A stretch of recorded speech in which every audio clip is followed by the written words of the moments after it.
¿Alguna vez te preguntaste cómo es posible que la PlayStation 3 tenga solo 256 MB de RAM, siendo que una PC con esa cantidad no podía ni emular una PlayStation 2? Hay emuladores de distintos tipos, aunque mayormente se han hecho muy populares en el ámbito de los videojuegos. La mayoría de los usuarios lo conocerán como programas que nos permiten ejecutar juegos o software de un determinado dispositivo en otro como la PC. Pero las cosas no son tan sencillas. En este video veremos todo sobre los emuladores. ¿Qué son exactamente? ¿Por qué necesitan tanta potencia? ¿Son legales? ¿Y por qué Mario Bros usa gorra? No solamente nos servirá para comprender los emuladores de consolas de videojuegos, sino básicamente cualquier tipo de emulador. Aunque para explicar, voy a inclinarme mayormente al apartado de videojuegos para enriquecer mejor el entendimiento. ¿Y por qué es lo que más abunda? Los principios básicos.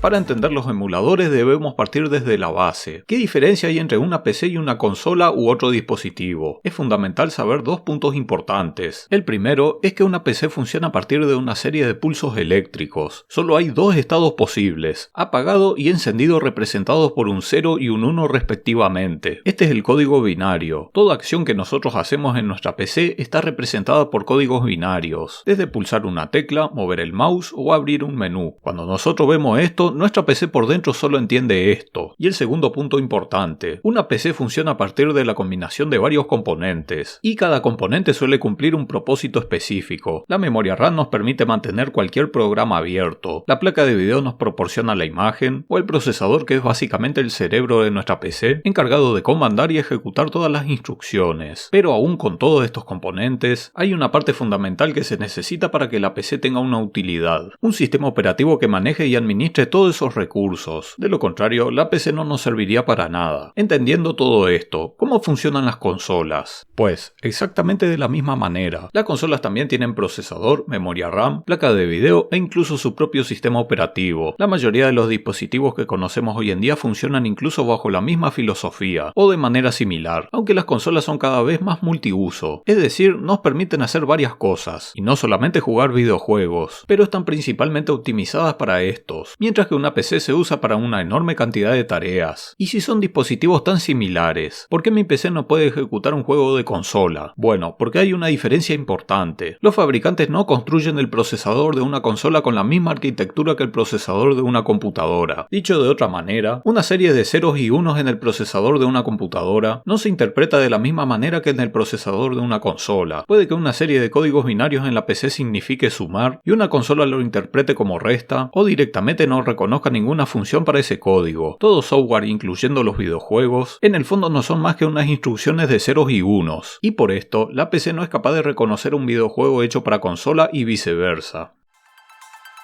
¿Cómo funcionan los emuladores?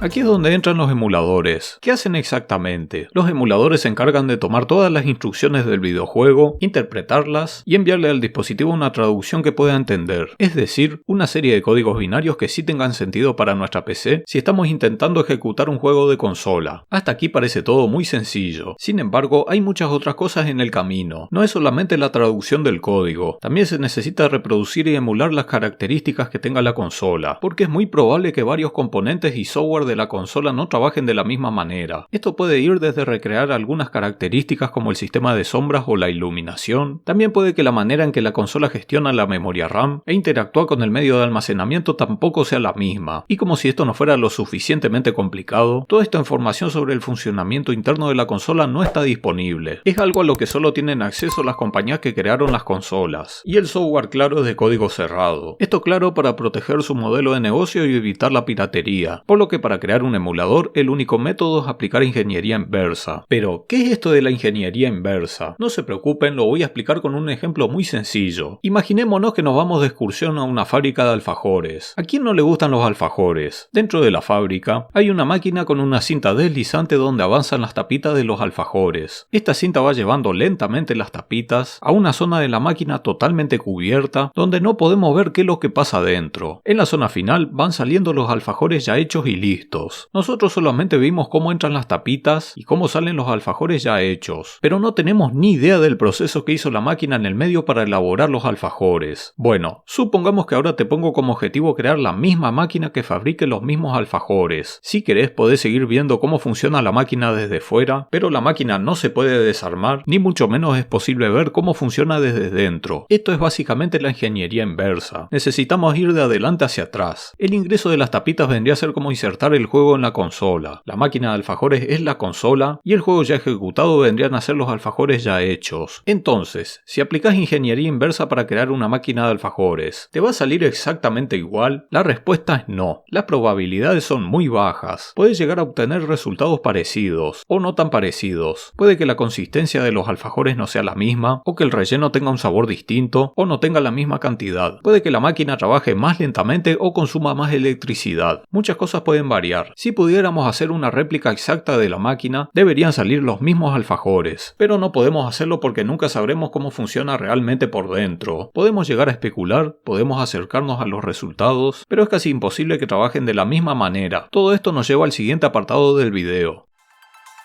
los problemas de la emulación. Esta forma en la que se hacen los emuladores es el porqué de las dificultades y problemas que tienen. Algunas cosas pueden que no se vean iguales, funcionen con errores, o en algunos casos los juegos hasta pueden funcionar más acelerados de lo normal. También debemos tener en cuenta que las consolas estuvieron años bajo el desarrollo de profesionales pagados y mucha inversión detrás por parte de la empresa para crearlas con la mejor optimización posible al menor costo posible. Al mismo tiempo, las empresas desarrolladoras de videojuegos hacen todo lo posible para optimizar los juegos y aprovechar así todo el potencial de estos dispositivos. Este es el proceso normal. Ya existe una consola y la empresa hace X juego para esa consola. Los creadores de los emuladores necesitan hacerlo al revés. Ya tenemos X juegos y necesitamos crear algo que reproduzca estos juegos. Y con eso la optimización se nos va al tuje. Es por esto que en un emulador necesitamos un hardware con mucha más potencia que la consola original. Aunque el rendimiento no es un problema con aquellos emuladores de consolas antiguas. Con una computadora actual la potencia va de sobra. Sin embargo, para emular una consola actual, la potencia necesaria es una limitación enorme. Otro gran problema con las consolas más nuevas es que el nivel de complejidad para crear un emulador también aumentó enormemente. Antes un juego ni siquiera llegaba a pesar 1 mega. Los píxeles eran más limitados, no existían características como las sombras ni la iluminación, o por lo menos de manera tan compleja como ahora. Todo era tan sencillo que a Mario Bros le pusieron una gorra, simplemente porque no se podían permitir hacer un efecto de movimiento en el pelo cuando iba cayendo de los saltos. ¡Qué trucazo!, ¿no? Y hoy en día, llegamos a un nivel de detalle en el que a los personajes se les dilata o contrae la pupila de los ojos según la iluminación del entorno. Muchas características no están en el juego como tal, sino en la consola. El juego lo que hace es mandar las instrucciones para ejecutar las características de cierta manera. Imagínense recrear todo esto desde cero con ingeniería inversa, y para uno o un grupo limitado de programadores con o sin ánimos de lucro. Los emuladores oficiales.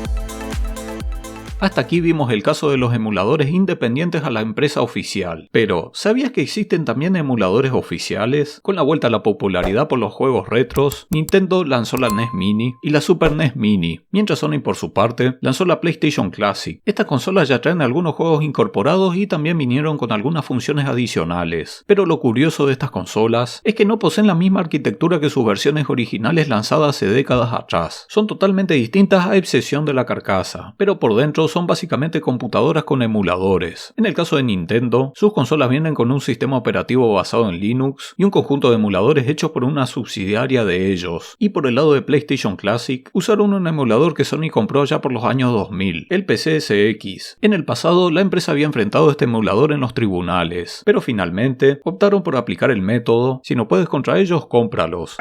¡Qué trucazo!, ¿no? Quedando el emulador en su poder, congelaron el proyecto hasta que le encontraron una utilidad con esta consola. Y esto nos lleva a la última sección del video. ¿Son legales los emuladores? Este es un apartado bastante complicado y con muchos grises. Aclaro que no soy abogado especialista en el tema, soy analista de sistemas y apasionado por la tecnología. Y tampoco es algo que se pueda hablar con cualquier abogado así nada más. Incluso en Estados Unidos sería muy difícil encontrar un abogado que se especialice en este tema, ya que son casos muy particulares. Pero después de una larga investigación que hice sobre las demandas que tuvieron algunos de los más grandes emuladores en el pasado, precisamente a finales de la década de los 90 y alrededor de los años 2000, y la información de un abogado especialista especializado en entretenimiento digital, asesor comercial de videojuegos y otras cosas relacionadas, llamado Jas Purwall, pude llegar a una conclusión bastante concreta. Para entenderlo fácilmente, debemos separar los emuladores de los videojuegos como tal. Del lado de los videojuegos, si adquirimos un archivo ROM por cualquier medio no oficial, como descargarlo desde alguna web o copiar y pegarlo por algún medio como un pendrive, inflige la propiedad intelectual y se considera piratería. En el caso de los emuladores, crear un emulador no es ilegal, siempre y cuando se cumplan dos puntos importantes. El primero, que el emulador no posea código propietario de la compañía desarrolladora del hardware. Si se desarrolló mediante ingeniería inversa como se explicó anteriormente, el código será ajeno y no tendrá ninguna relación con el original. Sin embargo, en algunos emuladores es necesario cargar la BIOS para que pueda funcionar. En pocas palabras, la BIOS es el sistema de acceso directo básico de entrada y salida de una consola, y los desarrolladores por lo general no proporcionan esta BIOS. De esa manera no estarían integrando ningún código propietario de la consola original.